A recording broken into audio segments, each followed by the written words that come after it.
BCom second sem stock marketing ಆಪರೇಷನ್ಸ್ನಲ್ಲಿ ಬರುವಂತಹ ಇನ್ನೊಂದು ಕಾನ್ಸೆಪ್ಟು ಮಾರ್ಜಿನ್ ಟ್ರೇಡಿಂಗ್. ಕನ್ನಡದಲ್ಲಿ ಮಾರ್ಜಿನ್ ವ್ಯಾಪಾರ ಅಂತ ಕರಿತೀವಿ. ಇದರ ಕಾನ್ಸೆಪ್ಟು ಮತ್ತು ಪ್ರಾಬ್ಲಮನ್ನು ನಾವು ಈ ಕ್ಲಾಸ್ನಲ್ಲಿ ನೋಡೋಣ. 5 ಮಾರ್ಕ್ಸಿಗೂ ಕೂಡ ಇದರ ಮೇಲೆ ನಿಮ್ಗೆ ಒಂದು ಪ್ರಾಬ್ಲಮ್ ಕೂಡ ಇರುತ್ತೆ. ಅದನ್ನು ಕೂಡ ನಾವು ಈಗ ಸಾಲ್ವ್ ಮಾಡೋಣ. ಮಾರ್ಜಿನ್ ಟ್ರೇಡಿಂಗ್ ಅಂದರೆ ಏನು ಅಂತ ನಾವು ಫಸ್ಟ್ ನೋಡಿದ್ರೆ, ವಾಟ್ ಈಸ್ ಮಾರ್ಜಿನ್ ಟ್ರೇಡಿಂಗ್? ಇಲ್ಲಿ ನೋಡಿ, ವಿತೌಟ್ ಮಾರ್ಜಿನ್ ಟ್ರೇಡಿಂಗ್ ಅಂದರೆ ಅರ್ಥ ಕ್ಯಾಶ್ ಅಕೌಂಟ್ ಟ್ರಾನ್ಸಾಕ್ಷನ್ಸ್ಗಳನ್ನು ಯಾವ ರೀತಿ ನಾವು ಮಾಡ್ತೀವಿ ಷೇರು ಮಾರುಕಟ್ಟೆಯಲ್ಲಿ ಅನ್ನೋದನ್ನು ಮೊದಲು ನೋಡೋಣ. ಸಪೋಸ್ ನೀವು ಒಬ್ಬ ಇನ್ವೆಸ್ಟರ್ ಆಗಿದ್ದರೆ, ನಿಮ್ಮ ಹತ್ರ ಕ್ಯಾಶ್ ಇದ್ದರೆ ನೀವೇನು ಮಾಡ್ತೀರಿ? ಇನ್ವೆಸ್ಟ್ ಮಾಡ್ತೀರಿ ಶೇರು ಮಾರುಕಟ್ಟೆ ಒಳಗೆ. ಈ ಸಪೋಸ್ ರಿಲಯನ್ಸು, ಇನ್ಫೋಸಿಸ್ಸು ಕಂಪ್ನಿದು ಶೇರ್ಸ್ ತಗೋಬೇಕು ಅಂತ ಮಾಡಿದಾಗ ನೀವೇನು ಮಾಡ್ತೀರಿ? ಕ್ಯಾಶ್ ಕೊಟ್ಟು ಶೇರನ್ನು ತಗೋತೀರಿ. ಸಪೋಸ್ ಈಗ ಮಾರುಕಟ್ಟೆ ಬೆಲೆ ಒಂದು ಎಕ್ಸ್ ಕಂಪ್ನಿದು 500 ಇತ್ತು ಅಂದರೆ ನೀವು ಕ್ಯಾಶ್ ಕೊಟ್ಟು 500 ಕೊಟ್ಟು ಆ ಶೇರನ್ನು ಖರೀದಿ ಮಾಡ್ತೀರಿ. ಒಂದು ವೇಳೆ ನೀವು ಈಗಾಗಲೇ ಷೇರು ಮಾರುಕಟ್ಟೆಯಲ್ಲಿ ಹೂಡಿಕೆ ಮಾಡ್ತಾ ಬರ್ತಾ ಇದ್ದೀರಾ, ನೀವೇನು ಅಂದ್ಕೊಂಡಿರ್ತೀರಿ ಅಂದರೆ ಭವಿಷ್ಯದಲ್ಲಿ ಯಾವುದಾದ್ರೂ ಕಂಪನಿಯ ಷೇರಿನ ಬೆಲೆಗಳು ಹೆಚ್ಚಾಗ್ತಾವು ಅಂತ ನೀವು ಊಹೆ ಮಾಡಿರ್ತೀರಿ. ನೀವು ಪ್ರಿಡಿಕ್ಷನ್ ಮಾಡ್ತೀರಿ ಬೆಲೆ ಹೆಚ್ಚಾಗಬಹುದು. ಬೆಲೆ ಹೆಚ್ಚಾಗಬಹುದು ಅಂತ ಅಂದಮೇಲೆ ನೀವೇನು ಮಾಡ್ತೀರಿ? ಆ ಕಂಪನಿಯ ಶೇರನ್ನು ಈಗ ಖರೀದಿ ಮಾಡಿ ಇಟ್ಕೊಂಡು ಭವಿಷ್ಯದಲ್ಲಿ ಮಾರಿ ನಾನು ಲಾಭ ಪಡಿಬಹುದು ಅನ್ನುವಂತಹ ಒಂದು ಲೆಕ್ಕಾಚಾರದಲ್ಲಿ ನೀವಿರ್ತೀರಿ. ಆದರೆ ನಿಮ್ಮ ಹತ್ರ ಏನಿಲ್ಲ ಅಂತಂದ್ರೆ ಆ ಷೇರುಗಳನ್ನು ಖರೀದಿ ಮಾಡೋದಕ್ಕೆ ದುಡ್ಡಿಲ್ಲ ಅಂತ ಅಂದಾಗ ನೀವೇನು ಮಾಡಬಹುದು ಅಂತಂದ್ರೆ ವಿತ್ ಮಾರ್ಜಿನ್ ಟ್ರೇಡಿಂಗ್ ಟ್ರಾನ್ಸಾಕ್ಷನ್ಸನ್ನು ಮಾಡಬಹುದು. ಅಂದ್ರೆ ಅರ್ಥ ಕ್ರೆಡಿಟ್ ಅಕೌಂಟ್ ಟ್ರಾನ್ಸಾಕ್ಷನನ್ನು ಮಾಡಬಹುದು. ಯಾವ ರೀತಿ ಪ್ರೊಸೆಸ್ ನಡೀತೈತಿ ಅಂತಂದ್ರೆ, ನೀವೊಬ್ಬ ಇನ್ವೆಸ್ಟರ್ ಇದೀರಿ, ನೀವೇನು ಮಾಡ್ಬೇಕಂತೀರಿ ಅಂತಂದ್ರೆ ಶೇರ್ಸನ್ನು ತಗೋಬೇಕಂತ ಮಾಡಿರಿ. ಶೇರ್ಸ್ಗಳನ್ನು ತಗೋಬೇಕು ಅಂತ ಮಾಡಿದಾಗ ನೀವು ದುಡ್ಡು ಇಲ್ಲ, ಹಾಗಾಗಿ ಸಾಲವನ್ನು ಪಡಿಬೇಕು. ಸಾಲ ಪಡಿಬೇಕು ಅಂತಂದ್ರೆ ನೀವು ಯಾರ ಹತ್ರ ಪಡಿತೀರಿ ಸಾಲ ಅಂತಂದ್ರೆ ಬ್ರೋಕರ್ ಹತ್ರ ಸಾಲ ಪಡಿತೀರಿ. ಬ್ರೋಕರ್ ಹತ್ರ ಸಾಲ ಪಡೆದು ಏನು ಮಾಡ್ತೀರಿ ಅಂತಂದ್ರೆ ನಿಮ್ಮ ಕ್ರೆಡಿಟ್ ವರ್ದಿನೆಸ್ ಮೇಲೆ ಮತ್ತು ನಿಮ್ಮ ಅಕೌಂಟ್ ಟ್ರಾನ್ಸಾಕ್ಷನ್ಸ್ಗಳ ಬೇಸ್ ಮೇಲೆ ಬ್ರೋಕರ್ ನಿಮ್ಗೆ ಸಾಲವನ್ನು ಸ್ಯಾಂಕ್ಷನ್ ಮಾಡ್ತಾನೆ. ಈ ಸಾಲವನ್ನು ಪಡೆದು ನೀವೇನು ಮಾಡ್ತೀರಿ ಅಂತಂದ್ರೆ ಇನ್ವೆಸ್ಟ್ ಮಾಡ್ತೀರಿ. ಅಂದರೆ ನಿಮ್ಮ ಹತ್ರ ಇರುವಂಥ ಕ್ಯಾಶು ಪ್ಲಸ್ ಕ್ರೆಡಿಟ್ ಎರಡೂ ಸೇರಿ ನೀವೇನು ಮಾಡ್ತೀರಿ? ಇನ್ವೆಸ್ಟ್ಮೆಂಟ್ ಮಾಡ್ತೀರಿ. ಮೀನ್ಸ್ ಷೇರುಗಳನ್ನು ಖರೀದಿ ಮಾಡ್ತೀರಿ. ಇದಕ್ಕೆ ನಾವೇನಂತ ಕರಿತೀವಿ? ಮಾರ್ಜಿನ್ ಟ್ರೇಡಿಂಗ್ ಅಂತ ಕರಿತೀವಿ. ಅಂದರೆ ನಿಮ್ಮ ಹಣ ಪ್ಲಸ್ ನಿಮಗೆ ಬ್ರೋಕರ್ ಕೊಟ್ಟಿರುವಂತಹ ಕ್ರೆಡಿಟ್ ಸಾಲ.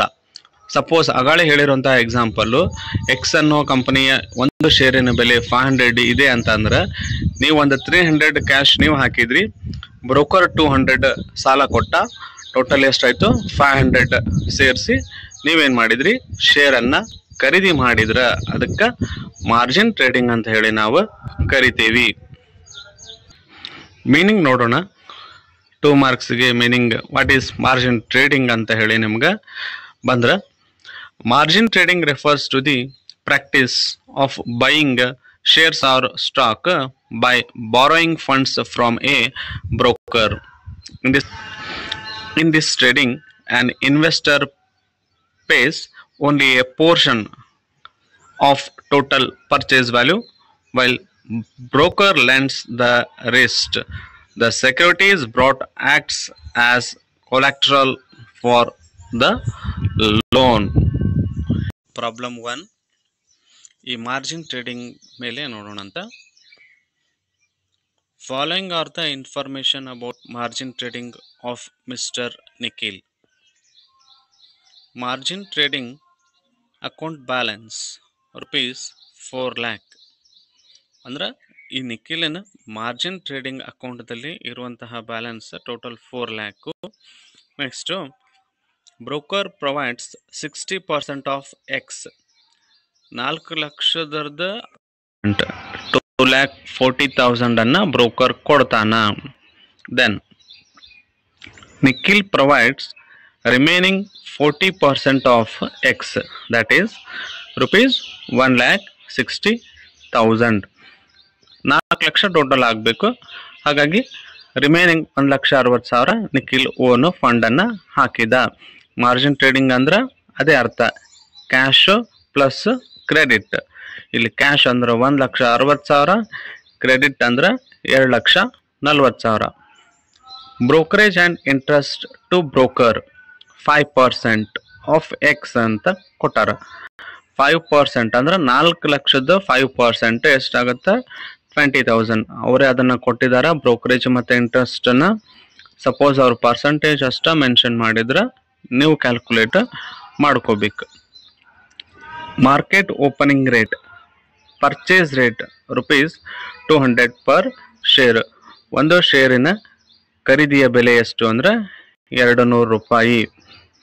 Next, ascertain profit or loss on margin trading to Mr. Nikhil if closing rate is rupees 250 per share, B closing rate is rupees 190 per share. Simple thing, ನೀವು ಖರೀದಿ ಮಾಡಬೇಕಾದ ಬೆಲೆ 200 ರೂಪಾಯಿ ಐತಿ. ಒಂದನೇ ಕೇಸ್ದಲ್ಲಿ ಅದನ್ನು ನೀವು ಮಾರಿದ್ರೆ 250 ರೂಪಾಯಿಗೆ ಮಾರಾತೀರಿ. ಗೊತ್ತಾಗತ್ತಾ? ಮೇಲಿನ ನೋಟದಲ್ಲಿ ನಿಮ್ಗೆ ಒಂದನೇ ಕೇಸ್ ಒಳಗೆ 50 ರೂಪಾಯಿ ಲಾಭ ಆಯ್ತು ಪರ್ ಶೇರಿಗೆ. ಎರಡನೇ ಕೇಸ್ ಒಳಗೆ ಕ್ಲೋಸಿಂಗ್ ರೇಟ್ ಅಂದ್ರೆ ಸೆಲ್ಲಿಂಗ್ ಪ್ರೈಸ್ 190 ಐತಿ, ಆಗ ಕ್ಲೋಸಿಂಗ್ ರೇಟ್ 190 ಐತಿ. ನೀವು ಖರೀದಿ ಮಾಡಬೇಕಾದ್ರೆ ಇರುವ ಬೆಲೆ 210 ರೂಪೀಸ್ ಲಾಸ್ ಆಯಿತು. ಸಿಂಪಲ್ ಒಳಗೆ ನೀವು ಪ್ರಾಫಿಟ್ ಲಾಸ್ ಪರ್ ಶೇರ್ ಅಂತ ಹೇಳಿದ್ರಿ. ಬಟ್ ಇನ್ನೂ ನಾವೇನು ಮಾಡಿಲ್ಲ, ವರ್ಕಿಂಗ್ಸ್ ಯಾವುದಿಲ್ಲ, ಡಿಡಕ್ಟ್ ಆಗಿಲ್ಲ, ಬ್ರೋಕರೇಜನ್ನು ತೆಗೆದಿಲ್ಲ. ಇದು ಕೂಡ ನಿಮ್ಗೇನಪ್ಪ ಅಂದ್ರೆ ಸಿಂಪಲ್ ಆಗಿ ಯಾವ ರೀತಿ ಮಾಡಬೇಕು ಅಂತ ಅನ್ನೋದು ಒಂದು ಐಡಿಯಾ ಬಂತೀಗ. ನೆಕ್ಸ್ಟ್ ಸೊಲ್ಯೂಷನ್ ನೋಡೋದಾದ್ರೆ, ಆಲ್ರೆಡಿ ಪ್ರಾಬ್ಲಮನ್ನು ನಾನಿಲ್ಲಿ ನಿಮ್ಗೆ ಮೆನ್ಷನ್ ಮಾಡತ್ತೀನಿ ಸೈಡಲ್ಲಿ. ಫಸ್ಟ್ ಸ್ಟೆಪ್ ಏನು ಅಂತಂದ್ರೆ, ಈ 4 ಲಕ್ಷ ರೂಪಾಯಿ ದುಡ್ಡು ಇದೆಯಲ್ಲ, ಅದರಿಂದ ನಾವು ಎಷ್ಟು ಶೇರ್ಸನ್ನು ಖರೀದಿ ಮಾಡಬಹುದು ಅಂತ ನೋಡ್ಬೇಕಾಗತ್ತೆ. ಫಸ್ಟ್ ಸ್ಟೆಪ್ ಒಳಗೆ ಏನಪ್ಪ ಅಂದ್ರೆ, calculation of number of shares investor byes, investment amount divided by opening rate ಅಥವಾ ಪರ್ಚೇಸ್ ರೇಟ್. ಇನ್ವೆಸ್ಟ್ಮೆಂಟ್ ಅಮೌಂಟ್ ಎಷ್ಟು ಅಂದ್ರೆ 4 lakh divided by opening rate ಎಷ್ಟು ಐತ್ರಿ? 200 ಐತಿ. ಎಷ್ಟು ಶೇರ್ಸ್ಗಳು ಬರ್ತಾವ ನಿಖಿಲಿಗೆ ಟೋಟಲ್ ಅಂದ್ರೆ 2,000 ಶೇರುಗಳನ್ನು ಅವ ಖರೀದಿ ಮಾಡಬಹುದು. Then next, calculation of profit or loss on margin in case when the closing rate is rupees 250 per share. 250 ಇದ್ದಾಗ ಎಷ್ಟು ಲಾಭ ಆಯಿತು ಅನ್ನೋದನ್ನು ನಾವಿಲ್ಲಿ ನೋಡ್ತಾ ಇದ್ದೇವೆ. Sales value 250 into 2000. 250ದಂಗೆ ನೀವು ಮಾರಾತೀರಿ. ಎಷ್ಟು ಶೇರುಗಳನ್ನು ಖರೀದಿ ಮಾಡಿದ್ರಿ? ಒಟ್ಟು 2,000 ಶೇರುಗಳು. ಎಷ್ಟಾಗತ್ತೆ? 5 lakh ಆಗತ್ತೆ. ಲೆಸ್ ಅಮೌಂಟ್ ಇನ್ವೆಸ್ಟೆಡ್, ನೀವು ಇನ್ವೆಸ್ಟ್ ಮಾಡಿರೋದು ಒಟ್ಟು ಎಷ್ಟು ಅಂದ್ರೆ 4 ಲಕ್ಷ ರೂಪಾಯಿ. ಹಾಗಾಗಿ ನಿಮ್ಗೆ ಎಷ್ಟು ಲಾಭ ಆಯಿತು? Gross profit on margin trading 1 lakh. Less brokerage and interest charge, already problem ಒಳಗೆ ಮೆನ್ಷನ್ ಮಾಡ್ಯಾರ, 20,000. ಹಾಗಾಗಿ net profit on margin trading ಎಷ್ಟಾಯಿತು ಅಂದರೆ ನಿಮ್ಗೆ 80,000 ಆಯಿತು.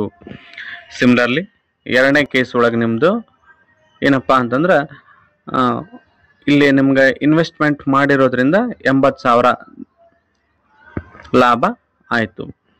ಸೆಕೆಂಡ್ ಕೇಸ್ ಯಾವುದು ಅಂತಂದ್ರೆ, calculation of profit or loss on margin trading when the closing rate is rupees 190 per share. Sales value ಇಲ್ಲಿ ಕೂಡ ನಾವು ನೋಡಿದ್ರೆ 190ಗೆ ಸೇಲ್ ಮಾಡತ್ತೀರಿ. ಇಂಟು ಎಷ್ಟು ಶೇರ್ಸ್ ಖರೀದಿ ಮಾಡಿದ್ರಿ ನೀವು? 2,000 ಶೇರು, 3,80,000 ಆಯಿತು. ಆದರೆ ನೀವು ಇನ್ವೆಸ್ಟ್ ಮಾಡಿರೋದು ಎಷ್ಟು ಅಂದ್ರೆ 4 ಲಕ್ಷ ರೂಪಾಯಿ. Less amount invested 4 lakh. ಇಲ್ಲಿ ಏನಾಯ್ತು ಅಂದ್ರೆ ನಿಮ್ಗೆ ಗ್ರಾಸ್ ಲಾಸ್ ಆಯ್ತು. ಎಷ್ಟು? 20,000 ನಿಮ್ಗೆ ಲಾಸ್ ಆಯ್ತು. ಇದ್ರ ಜೊತೆಗೆ ಇನ್ನೂ ಕೂಡ ನೀವು ಈ ಸ್ಟಾಕ್ ಬ್ರೋಕರ್ಗೆ ಕೊಡಬೇಕಾದಂತಹ ಯಾವುದು ಇಂಟ್ರೆಸ್ಟ್ ಮತ್ತು ಬ್ರೋಕರೇಜ್ ಅನ್ನ ನಿಮ್ಗೆ ಲಾಭ ಆಗ್ಲಿ ಅಥವಾ ನಷ್ಟ ಆಗ್ಲಿ ನೀವು ಪೇ ಮಾಡಲೇಬೇಕು. ಲೆಸ್ ಬ್ರೋಕರೇಜ್ ಮತ್ತು ಇಂಟ್ರೆಸ್ಟ್ ಡಿಡಕ್ಟ್ ಆಗಬೇಕು. 20,000 ಆಲ್ರೆಡಿ 20,000 ಲಾಸ್ ಒಳಗದಿರಿ. ಈ 20,000 ಕೂಡ ನಿಮ್ಗೆ ಒಂದು ರೀತಿ ಲಾಸ್. ಹಾಗಾಗಿ ನೆಟ್ ಲಾಸ್ ಎಷ್ಟು ಅಂದ್ರೆ ಈ ಮಾರ್ಜಿನ್ ಟ್ರೇಡಿಂಗ್ದಿಂದ ನಿಮ್ಗೆ ಆಗಿರೋದು 40,000. ದೇರ್ ಫೋರ್ ಏನಂತ ಕರಿತೀವಿ ನಾವು, investor funds are reduced by ₹40,000. Second problem ಅನ್ನು ನಾವು ನೋಡೋಣ. Surekha wants invest in the golden MNC company of ₹2 lakh, but she have only ₹1 lakh in trading account. Her brokering firm ready to provide remaining amount, which firm charges brokerage and interest of ₹5 lakh. 2 lakh ಕೊಟ್ಟು ಖರೀದಿ ಮಾಡ್ಬೇಕಂತ ಮಾಡ್ಯಾರ shares. ಆದ್ರೆ ಅವಳ ಹತ್ರ ಇರೋ ದುಡ್ಡೆಷ್ಟು? 1 lakh. Broker ಎಷ್ಟು ಮಾಡ್ತಾನ? 1 ಲಕ್ಷ ಪೇ ಮಾಡ್ತಾನಂತ. ಹಾಗಾಗಿ ಟೋಟಲ್ 2 lakh ಏನಾಗತ್ತ ಖರೀದಿಗೆ ದುಡ್ಡು ಬೇಕಾಗತ್ತ. ಇದಾದ್ಮೇಲೆ ಅವನಿಗೆ ಚಾರ್ಜ್ ಮಾಡುವಂತಹ ಕಮಿಷನ್ ಎಷ್ಟು ಅಂದ್ರೆ ಅದಕ್ಕೆ ಬ್ರೋಕರೇಜ್ ಮತ್ತು ಇಂಟ್ರೆಸ್ಟ್ ಅಂತ ಕರಿತೀವಿ, 5 ಲಕ್ಷ ರೂಪಾಯಿ. ಮತ್ತೇನು ಇನ್ಫಾರ್ಮೇಶನ್ ಕೊಟ್ಟಿದ್ದಾರೆ ಅಂದ್ರೆ, calculate profit or loss from margin trading. ಯಾವ ರೀತಿ ಅಂದ್ರೆ, if the value of share increased by 30%. ಅಗಳಿ ಕೇಸ್ ಒಳಗ ಪರ್ ಶೇರ್ ವ್ಯಾಲ್ಯೂ ಅನ್ನ ಕೊಟ್ಟಿದ್ರು ಅವರು. ಪರ್ ಶೇರ್ ಪರ್ಚೇಸ್ ಪ್ರೈಸ್ 200 ಇತ್ತು, ಸೆಲ್ಲಿಂಗ್ ಪ್ರೈಸ್ 250, 190 ಕೇಸ್ ಒಳಗಿತ್ತು. ಇಲ್ಲಿ ಪರ್ ಶೇರ್ದ ಇನ್ಫಾರ್ಮೇಶನ್ ಏನು ಕೊಟ್ಟಿಲ್ಲ ಅಂದ್ರೆ ಅದನ್ನ ಬಿಟ್ಟು ಕೂಡ ನಾವು ಕ್ಯಾಲ್ಕುಲೇಟ್ ಮಾಡಬಹುದು. If the value of the share increased by 30%, share value 30% increase ಆದ್ರೆ, ಈಗ ನೀವು 100 ರೂಪಾಯಿ ಕೊಟ್ಟು ಖರೀದಿ ಮಾಡಿರಿ, ಅದ 30% ಹೆಚ್ಚಿಗೆ ಆಯ್ತು ಅಂದ್ರೆ 130 ಆಗ್ತೈತಿ. ಅವಾಗ ಏನಾಗತ್ತೆ ನಿಮ್ಗೆ? 30 ರೂಪಾಯಿ ಲಾಭ ಆಕೈತಿ. ಆ ಥರ. ಎರಡನೇ ಕೇಸ್ ಏನು ಅಂದ್ರೆ, if the value of share reduced by 10%, reduce ಆಗೈತಿ.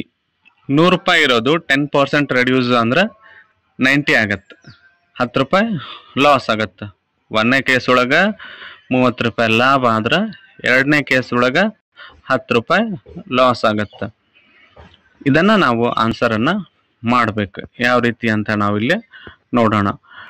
ಫಸ್ಟ್ ಸ್ಟೆಪ್ ಇಲ್ಲಿ ಡೈರೆಕ್ಟ್ಲಿ ಅಗಾಳಿ ಕೇಸ್ ಒಳಗ ನಂಬರ್ ಆಫ್ ಶೇರ್ಸ್ ಕ್ಯಾಲ್ಕುಲೇಟ್ ಮಾಡಿದ್ರಿ.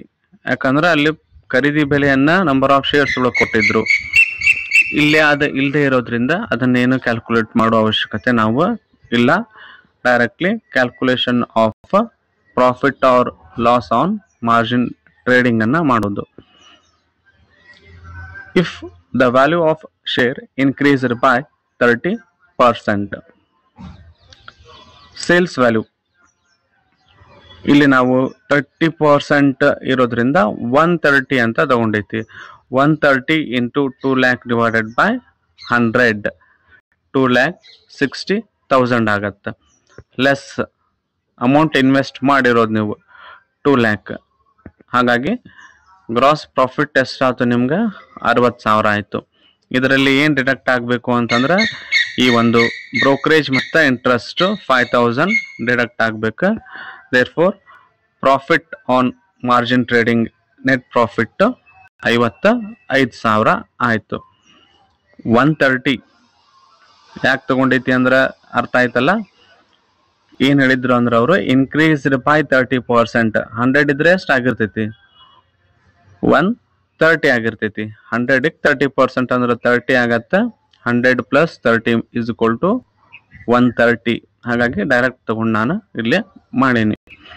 ಸಿಮಿಲರ್ಲಿ ಈ ಒಂದು ಎರಡನೇ ಕೇಸ್ ಒಳಗೆ ನಾವು ನೋಡಿದ್ರೆ ಎಷ್ಟಾಗೈತಿ ಅಂತಂದ್ರೆ ರೆಡ್ಯೂಸ್ ಆಗೈತಿ. ರೆಡ್ಯೂಸ್ ಬೈ 10% ಅಂತ ಹೇಳ್ಯಾರ. ಸೇಲ್ಸ್ ವ್ಯಾಲ್ಯೂ ಇಲ್ಲಿ ಎಷ್ಟು ಅಂದ್ರೆ 90 ಇಂಟು 2 ಲ್ಯಾಕ್ ಡಿವೈಡೆಡ್ ಬೈ 100. 90 ಯಾವ ರೀತಿ ತಗೊಂಡಿವಿ ಅಂದ್ರೆ ಗೊತ್ತಾಯ್ತಲ್ಲ, 100ಕ್ಕೆ 10% ಮಾಡಿದ್ರೆ 10 ಆಗತ್ತೆ. ನೀವು ಇನ್ವೆಸ್ಟ್ಮೆಂಟ್ ಮಾಡತ್ತಾಗ 100 ರೂಪಾಯಿ ಇತ್ತು, ಲೆಸ್ 10% ಅಂದ್ರೆ 10 ರೂಪಾಯಿ ತೆಗೆದ್ರೆ 90 ರೂಪಾಯಿ ವ್ಯಾಲ್ಯೂ ನಿಮ್ದು ಆಗತ್ತೆ. ಹಾಗಾಗಿ 90 into 2 lac divided by 100 1,80,000 plus ನೀವು ಇನ್ವೆಸ್ಟ್ಮೆಂಟ್ ಮಾಡಿರೋದು ಅಮೌಂಟ್ ಇನ್ವೆಸ್ಟೆಡ್ 2 ಲ್ಯಾಕ್, ನಿಮ್ಗೆ ಆಗಿರೋದು ಇಲ್ಲೇನು ಗ್ರಾಸ್ ಲಾಸ್ 20,000. ಇಷ್ಟಕ್ಕೆ ಲಾಸ್ ಮುಗಿಲಿಲ್ಲ ನಿಮ್ದು, ಇನ್ನೂ ಲಾಸ್ ಇದಕ್ಕೆ ಆ್ಯಡ್ ಆಗತ್ತೆ. ಯಾಕಂದ್ರೆ ನೀವು ಕೈಲಿ ಯಾರೋ ದುಡ್ಡು ಬ್ರೋಕರೇಜ್ ಅನ್ನ ಕೊಡಬೇಕು. Less brokerage and interest 5 lac. ಹಾಗಾಗಿ ನೆಟ್ ಲಾಸ್ ಎಷ್ಟು ಅಂದ್ರೆ ಈ ಮಾರ್ಜಿನ್ ಟ್ರೇಡಿಂಗ್ ಒಳಗೆ ನಿಮ್ಗೆ ಆಗಿರೋದು 25,000. ಇದಿಷ್ಟು ಪ್ರಾಬ್ಲಮ್ಗಳು ಮಾರ್ಜಿನ್ ಟ್ರೇಡಿಂಗ್ ಒಳಗೆ ಅದಾವ. ಇವೆರಡು ಪ್ರಾಬ್ಲಮ್ ಕೂಡ ಕ್ಲಿಯರ್ ಆಗಿ ಸಾಲ್ವ್ ಮಾಡ್ಕೋರಿ. ನಿಮ್ಗೆ ಯಾವುದಾದ್ರೂ ಒಂದು ಪ್ರಾಬ್ಲಮ್ ಎಕ್ಸಾಮ್ ಒಳಗೆ ಬಂದ್ರೆ ಬರಬಹುದು. Thank you.